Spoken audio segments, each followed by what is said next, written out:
Let's all go to the lobby. Let's all go to the lobby. Let's all go to the lobby to get ourselves a treat.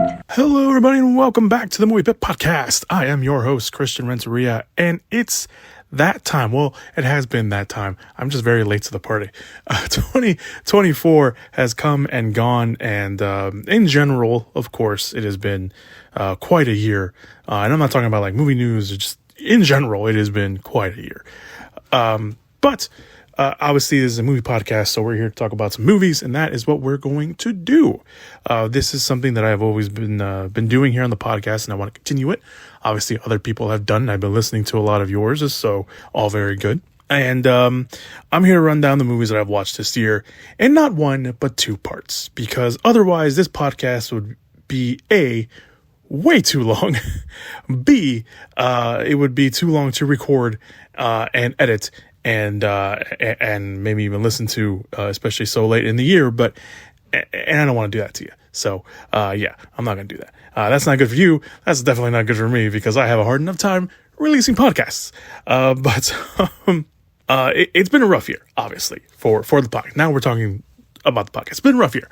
I have not been releasing episodes at the rate I've wanted to, and that is just because it just gets pretty busy. And for one hour, I'm a substitute teacher. I think I mentioned this time and time again, but sometimes I get, a very big string of jobs, and sometimes nothing comes up, and sometimes it usually depends on where I go. So it's we all deal with it, right? We always, we have a good balance of stuff, and for me, it's I don't know. I've never, I find a good balance every now and then, and I, skip a week and it just all stumbles down. But you don't want to hear that. You want to come on this podcast and hear about some movies. So I'm going to do this, like I mentioned, in two parts. And part one will consist of my disappointments, least liked movies, my undetermined list. This is a list that I've been doing for the last few years. And these are movies that I can't find a proper place to put them in. And it's usually, the proper place would usually be honorable mentions or favorites, sometimes even disappointments. Sometimes they're just movies that I want to talk about, but I don't know where to put them. And this is obviously where they would go. And then at the final list we're going to talk about here on this episode is the surprises of the year. So is this a cop-out? I say this every year, but is this a cop-out? Yeah, it kind of is. It's a cop-out to put more movies at the end of the year. But it's my podcast, so you got to deal with it. But all that said, there are movies that I completely missed this year that I really want to talk about that I'm assuming would have probably ended up somewhere on my end of the year lists. And these are the movies that I completely missed this year.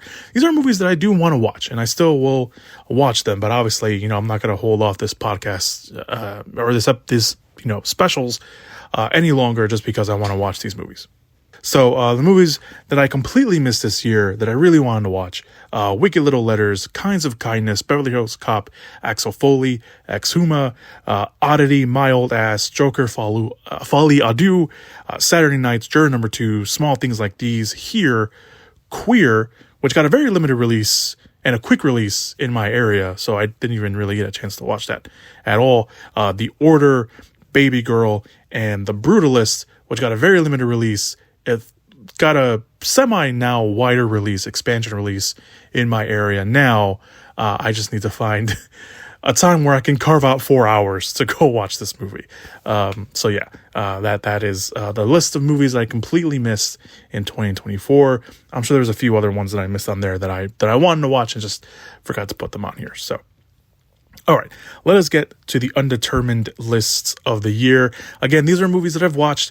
I don't know where to put them, in what category. They usually go in honorable mentions or favorites, but there's just something about them where I can't just really put them on there because I don't know if I truly feel that way or if it's, I pride myself on not letting hype or, critics, other people's opinions kind of cloud my judgment. But sometimes there are movies that do.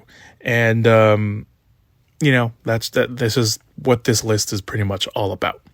These are unranked in any sort of way, by the way. These are just kind of how they came up when I was, putting this list together. So this is not an order of importance on this list in any sort of way, shape, or fashion. So first one we're going to talk about is Boy Kills World. The idea of the movie is totally up my alley. It's set in the future in a totalitarian state, and Boy, played by Bill Skarsgård, but voiced by John H. Benjamin, is trained to become a lethal killer to take down the overlords.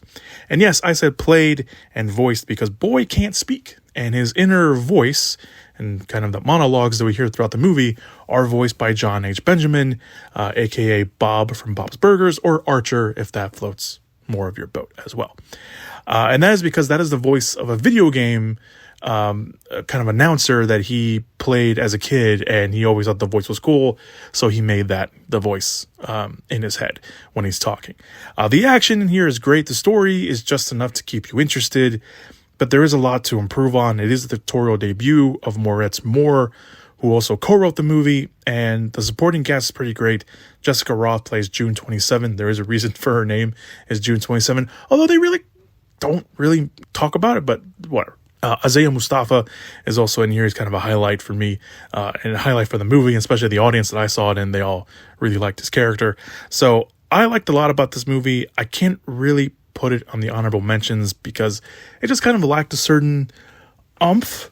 But for me, the martial arts action junkie that I am, it did check a lot of the boxes off that I liked.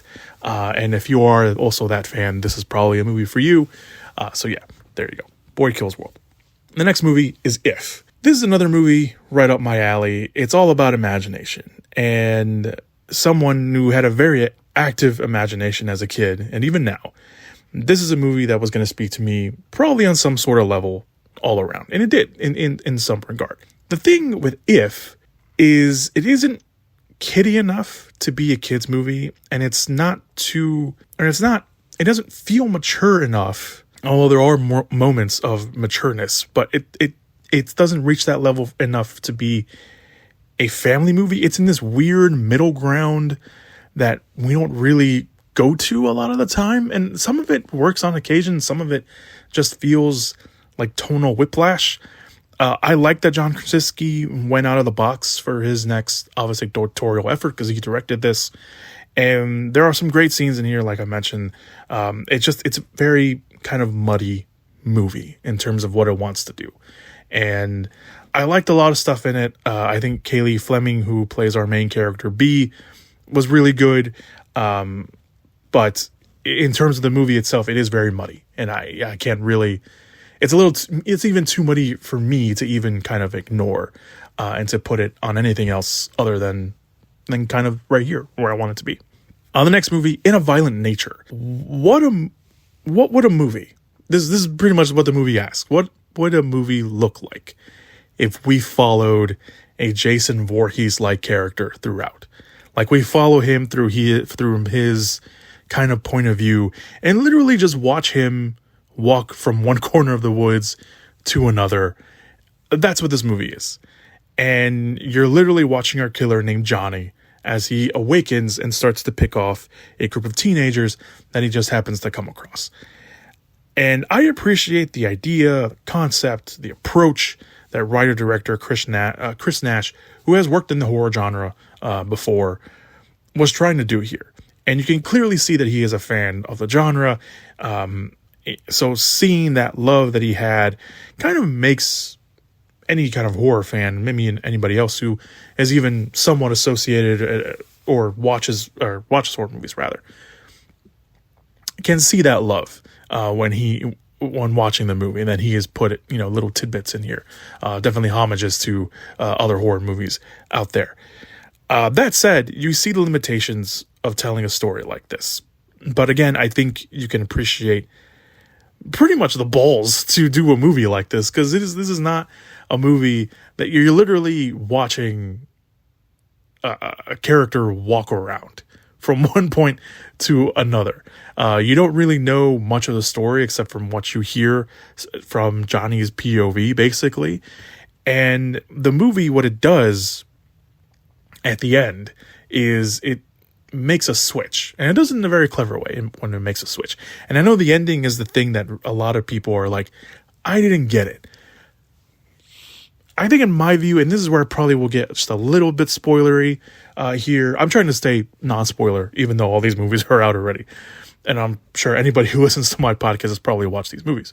But in case, or, we'll watch these movies depending on, the buzz now being removed a year out. But for A Violent Nature, the ending, I think for me, the way I saw it was we get, we're seeing two different perspectives of the movies. We're seeing the killer's perspective, and we're seeing what happens to the survivor, because we never see what the survivor goes through at the end when they escape the killer.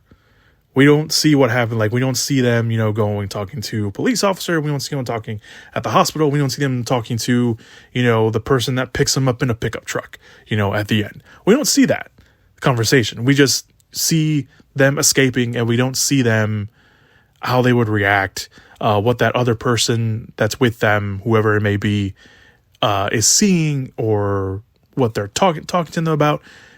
That's kind of how I viewed that ending of the movie. But I can see why people wouldn't appreciate it, considering everything, or not necessarily appreciate it, like it, or even enjoy it, because of everything that we've seen beforehand, where it's literally just the killer's perspective. So I don't know. If you didn't like the first one, you probably won't like the second one, because there is a sequel announced already for the movie. I think I'm game for watching it. I think obviously, they'll learn from what they did here, and, they'll expand on it, and they'll, come at a different perspective maybe from the next one. I don't see them changing the perspective. I think, following the killer is a good idea. Obviously, probably don't want too many of these movies, because then it kind of loses its luster.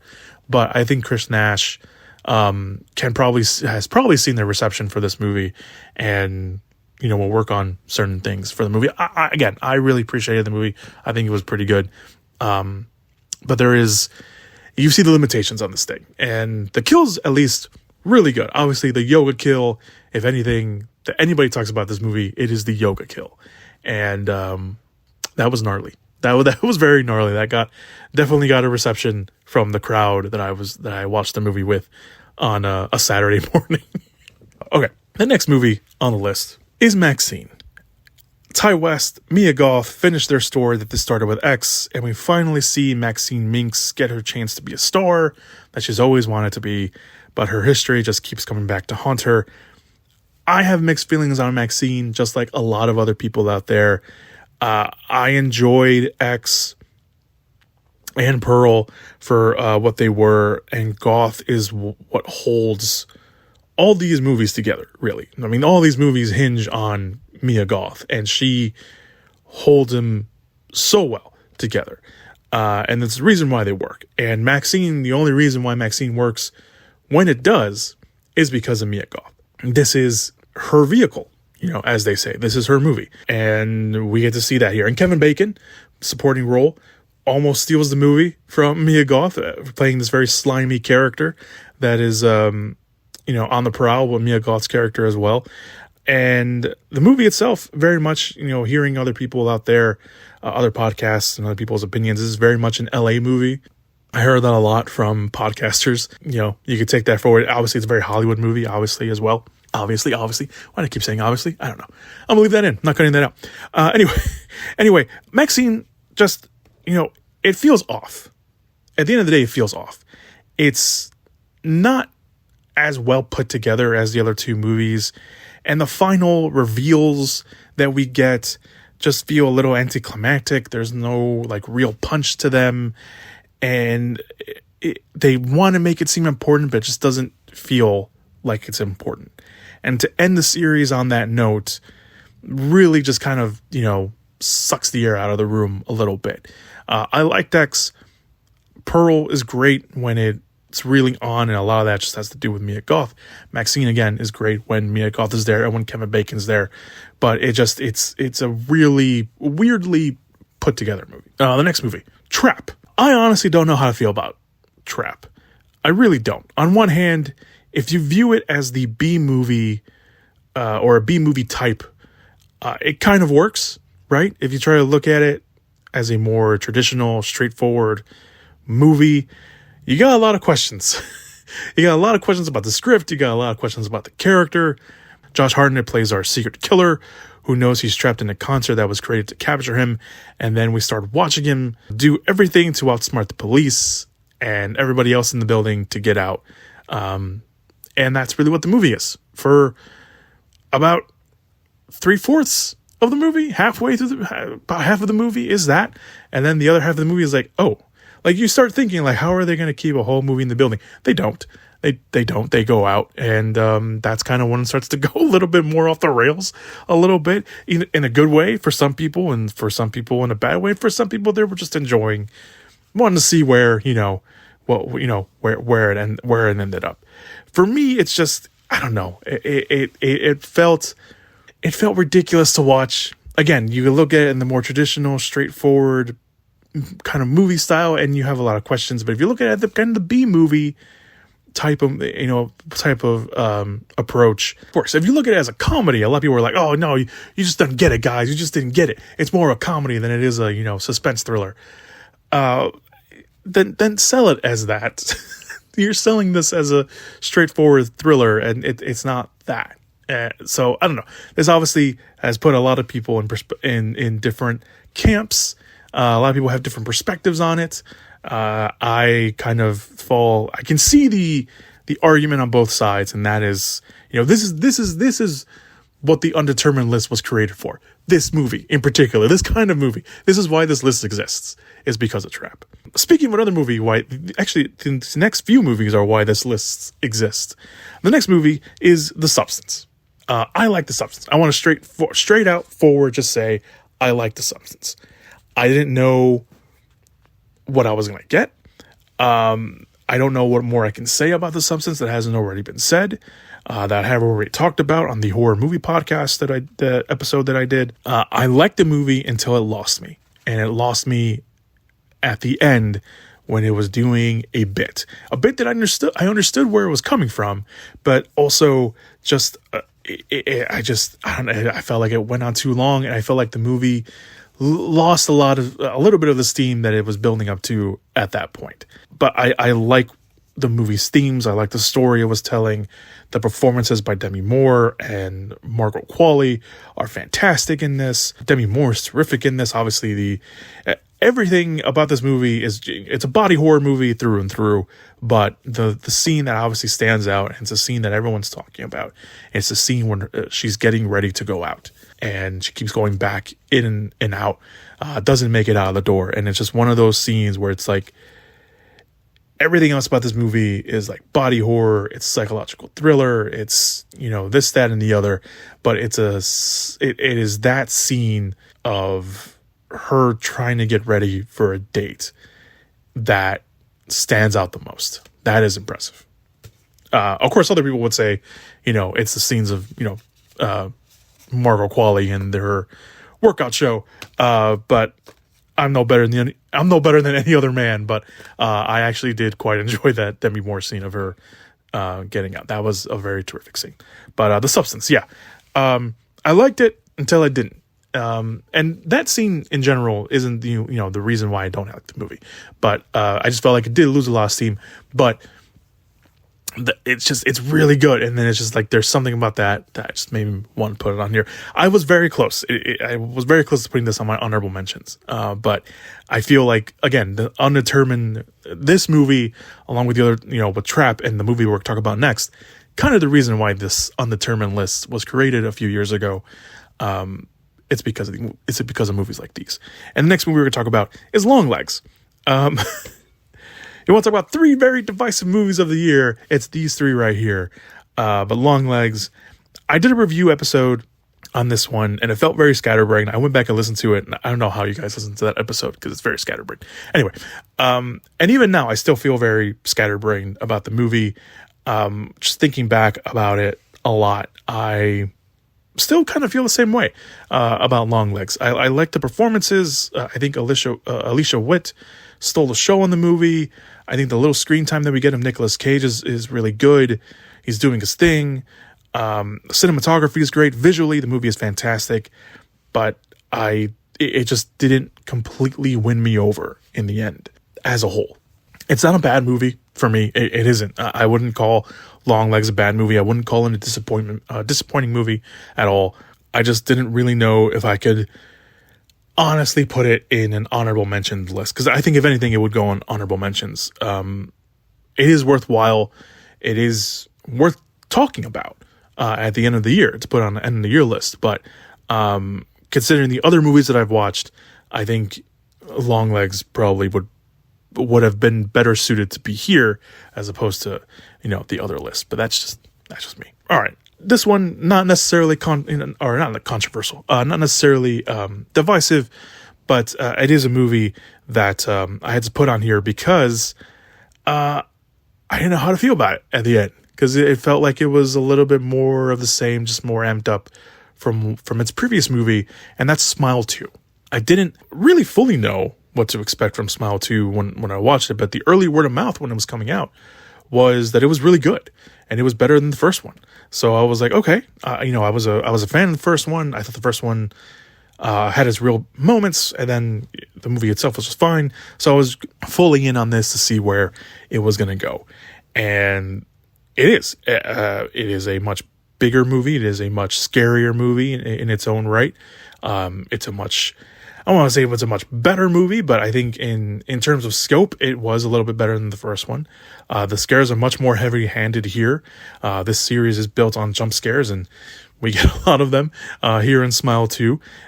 Naomi Scott, I want to say breakout performance, but not really, because she has been around for a little bit. She was Princess Jasmine in the Aladdin movie. She was also the Pink Ranger, Kimberly, in the Power Rangers movie that came out a few years ago. And now she's in it. But I guess in some way, maybe this is her re-breakout moment where everybody's going to, paying attention to Naomi Scott. A lot of people were giving her flowers, and I was more than happy to see that for her, because she has been someone I've been keeping an eye on for a while, because I've seen her in some other stuff, and she was also very good in that. And to see her get a role like this, and where she went just 100% in, is amazing. I've never seen anybody drink a whole bottle of water like that in a movie and just keep going, and that is impressive in itself. But the thing that bothered me about the movie is that there is a character in this movie that is treated like someone that can help her. I'm trying to be a little vague as possible. Even talking about spoilers, I'm still trying to be a little vague. And what they end up doing with the character makes sense in terms of the movie, but then when everything starts getting kind of revealed, that character just amounts to nothing. And I wish they had just done one more thing with that character. But, it is what it is. And so I like the movie. I think it like I mentioned, it was bigger. It was, I would even say it was better. And I think a lot of that results because of Naomi Scott and what she did. And that opening with Kyle Gallner, which we are not going to be done with him by a long shot. We'll talk about him later, but not on this podcast, on the next episode. But that opening sequence, very, very good. And that just continues to roll on throughout the movie. And I think that's pretty great. So honorable Smile 2, just right there, really close to being put on the honorable mentions list. But I ended up putting it here because I just, there was some things I just couldn't, look past for Smile 2. Okay, the last movie on the Undetermined list is Mads. Now, this is a French movie. It is a movie I saw a trailer to, literally 2 weeks before I saw the movie. So I think it's still, it's on Shudder. I think that's where I saw it. This is a oneer. It's a movie done in one continuous take. And when a whole movie is like that, it is impressive as hell. There was another movie that I thought of immediately, which was called Victoria. I'm sure there's been other movies like that too, but the other one that I can remember right now, especially off the top of my head, I remembered to put, I even have it here in my outline, look up other movies, and I totally forgot. But I remember Victoria because it was off the top of my head because I went to go watch that in the theater. But Mads, it is a French movie, and it follows a few people throughout a night when a mysterious infection starts to spread. And for me, it personally takes a little bit to get going. It doesn't really answer the question on what it is. You can probably assume what it is, but there are things that make it feel like it's not what you think it is. So it doesn't fully answer the question of what it is, but it is, when everything kind of starts to break down, it is exciting. I think it really starts to pick up in the final act of the movie when we're following our last character. And that final act is where like it fully really goes horror mode. And it is very thrilling to watch. But it is pretty good. I think if anything, you can appreciate the one continuous take approach of it, but it just takes a little bit while to get going. That's really the only reason why it's on here. Okay.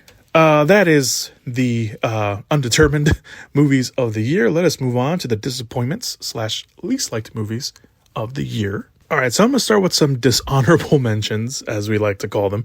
The Exorcism, that was the Russell Crowe movie that he did about being an actor who comes in to play a priest, and they're basically kind of redoing The Exorcism, really.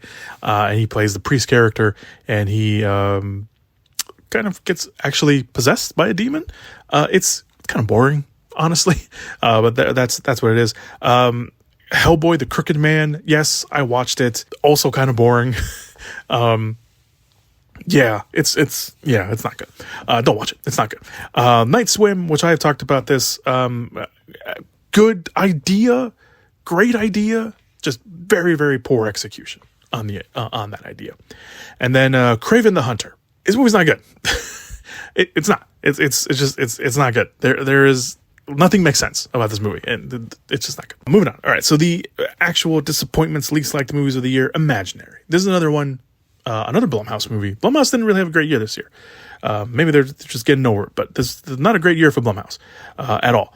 So Imaginary, again, great idea for me. I think it's a great idea, decent idea at the very least. Could have been a very well done movie. Execution wise, it just failed a lot. There is a kind of a twist that ends up happening in this movie that makes zero sense, and the results of that twist is just.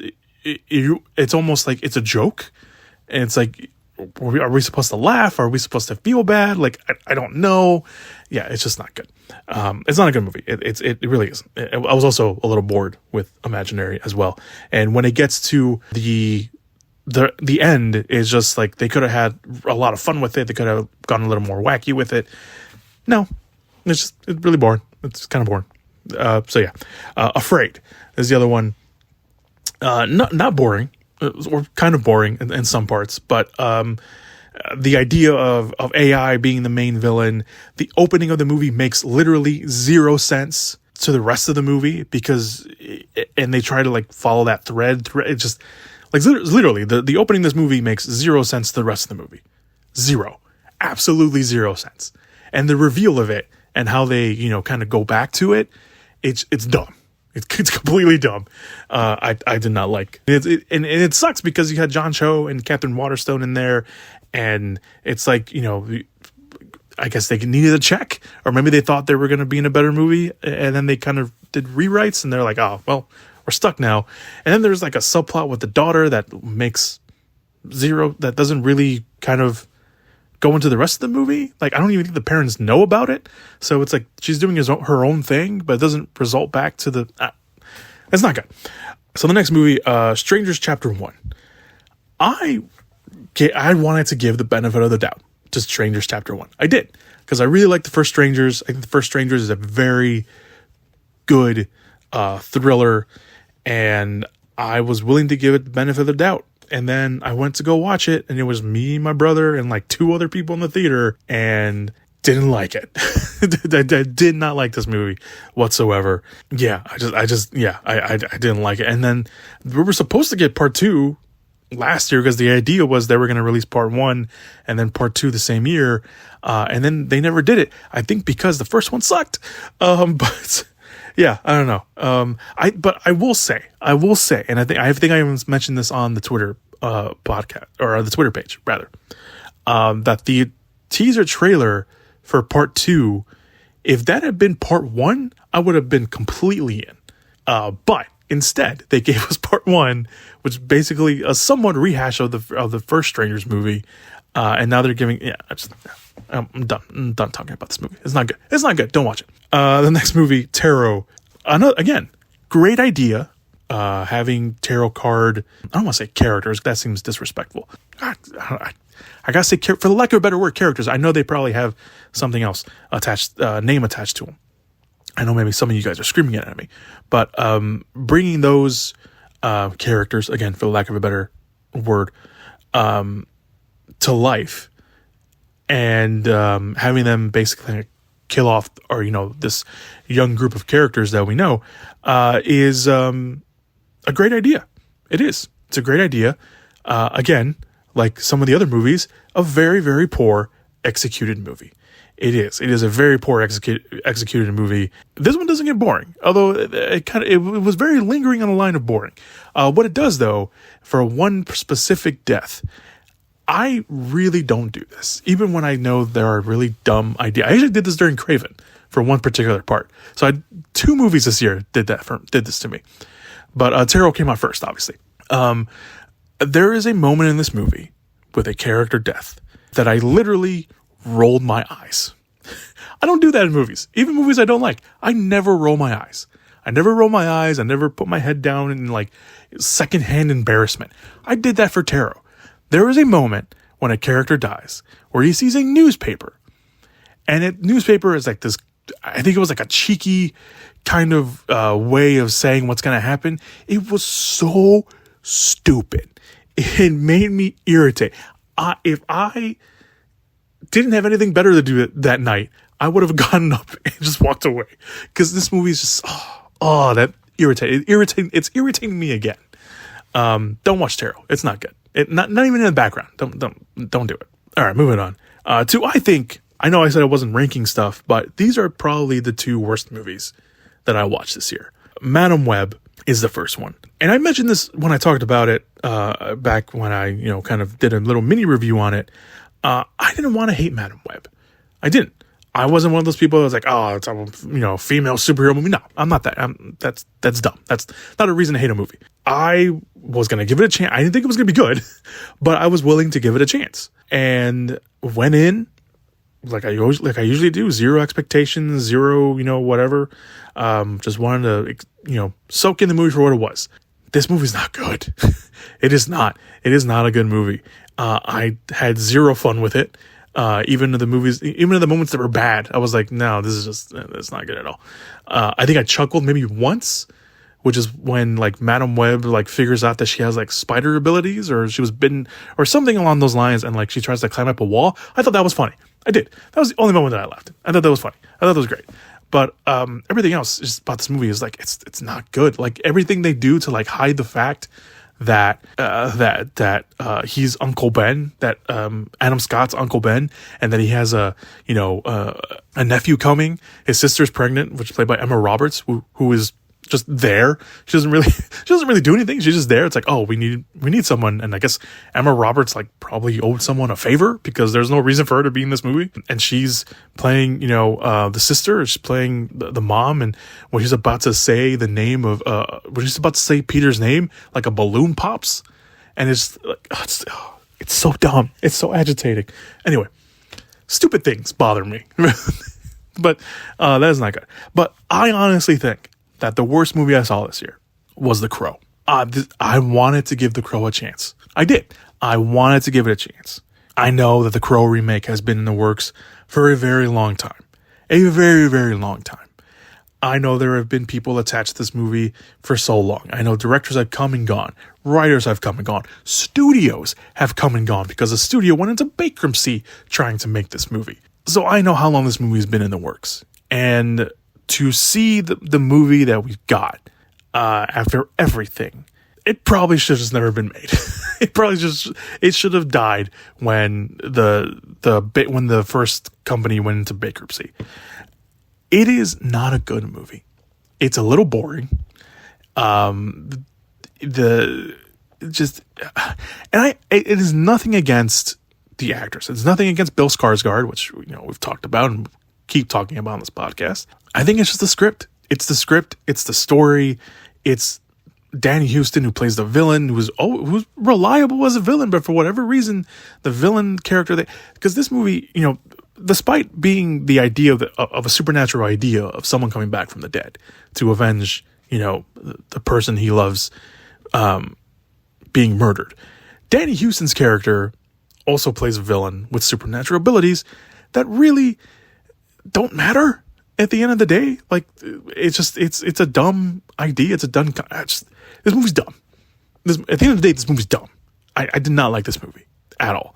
I think it's the word. I walked out, and I usually wait till I get in the car to kind of just like decompress and like get all my feelings. As soon as I walked out of the auditorium, I was like, this movie was shitty. I don't like having that feeling. Yeah, we like talking about bad movies. Yeah, of course, everyone loves talking about bad movies. I never want to walk out of a movie theater, immediately out of the movie theater, going, this movie was shitty. I don't want that feel. I don't like that feeling. Even, with bad movies. I don't. I'd rather have that moment at home, because at least this way I can be like, okay, now I can put something else on. No, I have to sit in the car, go home, and think about the shittiness of what this movie was. I don't like that feeling. I hate that feeling. And I got that feeling with The Crow.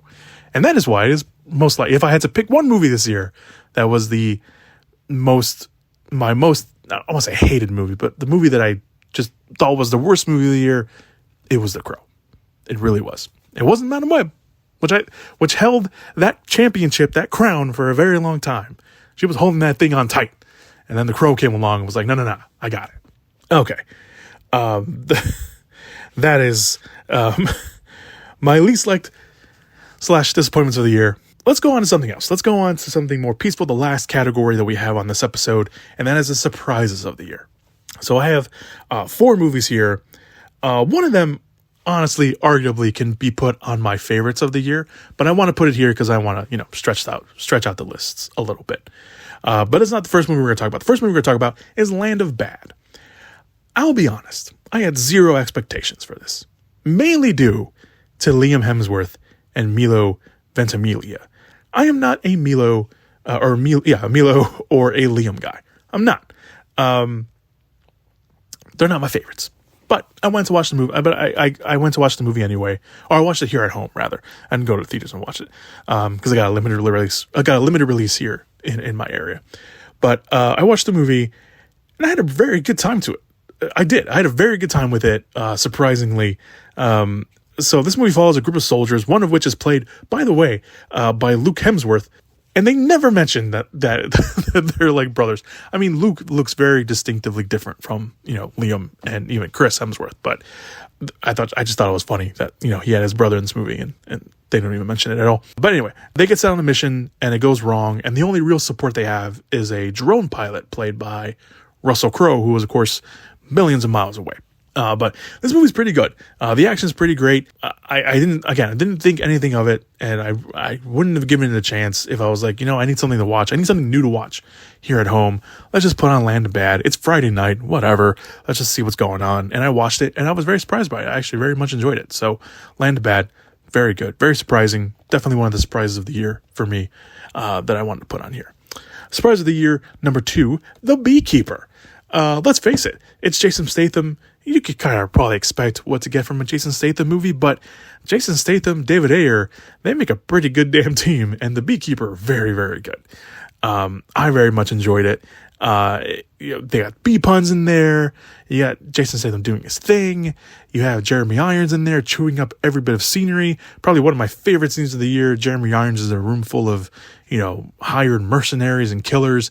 And he's talking about Jason Statham's character like, oh, he's a beekeeper. And everyone's like, whatever. And he's like, no. He makes all of you look like pussies.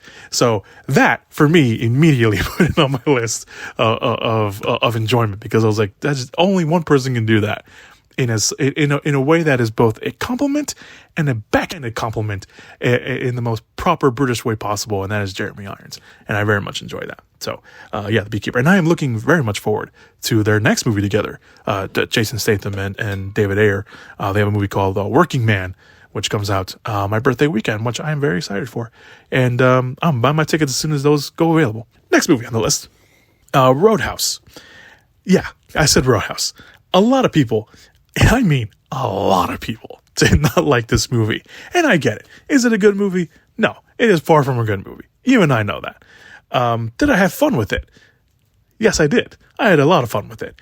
And one of the reasons, and this is something I've been wanting to talk about, and I think I've mentioned this on the podcast before, but, it's always good to, re-talk about stuff like this. I like it when actors take a role that is so opposite of what they usually do. Especially if it's an action movie. Like if it's a drama actor, doing a flat out action movie and they're like, what? Really? That guy? It's like, yeah, I like that because it's so out of the norm, right? We had Bob Odenkirk do it with Nobody a couple years ago. We had the sequel coming out this year, which is great, into 2020, obviously 2025.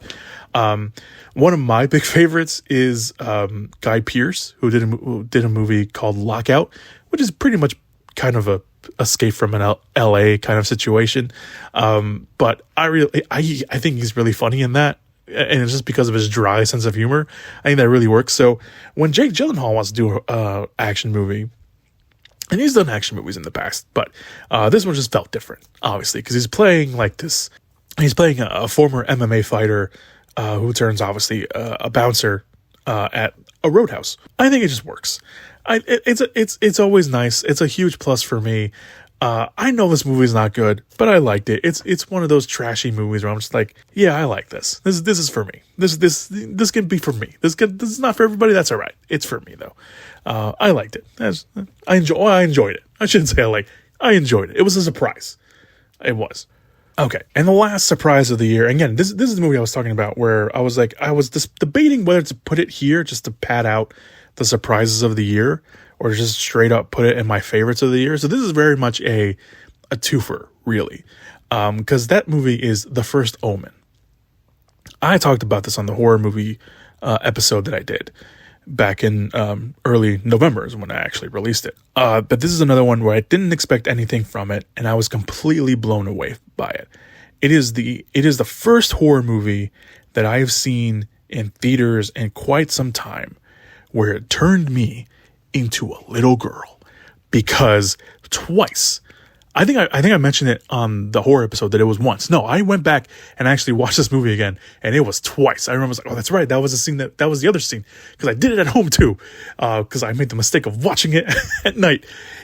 I looked away from the screen twice because I was that freaked out by what was going on screen. It just like one moment is like when they're looking into like the corner of the room and it's completely pitch black, and they are cutting back between that corner and our main character Neil Tiger Free, who's fantastic in this. And then just cutting back and forth, and something's going to pop out of that corner. You just know it. But the way they do it is it's so creepy, and I'm getting goosebumps just talking about it right now. But it is so good. Neil Tiger Free also so damn good here. And the reason why this movie works in a lot of ways is because of her as well. It is also the direction, and I forgot to put down the director's name on here, but I mentioned it in the horror episode that I did. But it is so good. Just give them more things. Give them everything they need, because they know how to handle horror well. And I want to see Neil Tiger Free and more stuff too. This is actually the first thing I remember seeing her in. But I think I saw her in something else. She might have been like an episode of Game of Thrones that I can't remember who she played. But I think most of the big thing that she was in was Severance, or not Severance. What was it called? Servant on Apple, also Apple on TV, also on Apple TV Plus. But yeah, I'm a huge fan of what they do. So of what they did here with The First Omen. So good. Just so good. If you can make me do that, you're on the list wholeheartedly. So yeah, if you had any doubts about The First Omen, go and watch it. It's very, very good. All right. That is part one, everybody, of the podcast, of this special 2-part end of the year list that we have going on here. Do you agree? Disagree? Are you surprised on anything? You're somewhere in the middle. Either way, let me know in the comments if you're listening to this on YouTube or over on the social medias. Part 2 will be coming out probably when I'm releasing this. I'll probably be releasing it. I don't know if I'll be releasing it the same day. I'll probably be releasing them a day apart or a couple of days apart. But I'll either way be on the lookout for part 2. Obviously, those will cover the honorable mentions and favorites of the year. So thank you so much for listening to part 1. Go listen to part 2 when it comes out, or if you're listening to this late, go listen to it right afterwards. I very much appreciate it. Make sure to check out everything down below. Links, socials, all that good stuff. And I will see you guys on the next one. Whoop whoop! Yeah! Give it up! Movies!